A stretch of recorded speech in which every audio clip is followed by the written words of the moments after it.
ต่อ EP ที่2เที่ยวเกาหลีอยู่ที่ตลาดเมืองอันซองบ่อนที่ค่อยมาจะเป็นศูนย์การค้าของเมืองอันซองเลยแล้วก็จะมีเป็นตลาดคล้ายๆกับอยู่ตลาดเช้าหรือตลาดโคดินเลยไปกับบุยแฮงยางเลาะบ่ทุกห้านหรือว่าบ่ทุกบ่อนนั่นน่ะเนาะเขตนี้จะเป็นโซนตลาดเบิดเลยทีมงานเฮาก็เงินไว้หลายพากันมาเบิ่งเครื่องมือสอง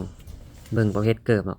เกิบออสตาคู่นี้ก็ราคาอยู่ที่ประมาณ 80,000 กีบเนาะคันแม่นเกิบตัวใดสภาพดีๆบางคู่ก็ฮอดล้านกีบเลยก็ยังมีส่วนข่อยใส่เกิบอีแตะคือเก่าก็โอเคละผู้ใดฮู้เลือกเลยว่าตาดีก็ได้ของดีเครื่องทุกอย่างอยู่หันนี้เริ่มต้นกับ 2,000 วอนหรือประมาณ 30,000 กีบคือเสื้อกันตัวนี้ก็ถึกเป็นเงินกีบกับตัวหนึง 60,000 กีบบางอย่างก็เป็นเครื่องรุ่นธรรมดาเนาะอีกบางอย่างก็เป็นเครื่องงานป้ายหรือว่าเครื่องมือหนึงเพิ่นปนขายนํกันเลยซอกไปซอกมาข้อยก็เห็นฮอดส่งสบายดีเพิ่นเวียงเนาะราคาอยู่ที่ 30,000 กีบผู้หญิงก็มีคือกันเนาะตัวนี้อยู่ที่ 80,000 กีบเครื่องพวกนี้แม่นขายเลยอยู่นอกห้าน2โตว 50,000 กีบราคาเครื่องมือ2อยู่เกาหลีนี่ถูกกว่าอยู่ลาวเลยถ้าแม่นเฮาฮู้บ่อนซื้อค่าครองชีพในแต่ละเดือนเฮาใช้น้อยกว่าอยู่ลาวอีกเกือบคู่นี้แม่นคู่ละแสนกีบเด้อยังดีๆงามๆอยู่เลยทีมงานเฮาก็ถอยเกือบคู่นึงราคา 80,000 กีบพากันเบิ่งแต่เกือบมือ2บัดมาเบิ่งเกือบอยู่หันมือนึงราคาขั้นต่ำก็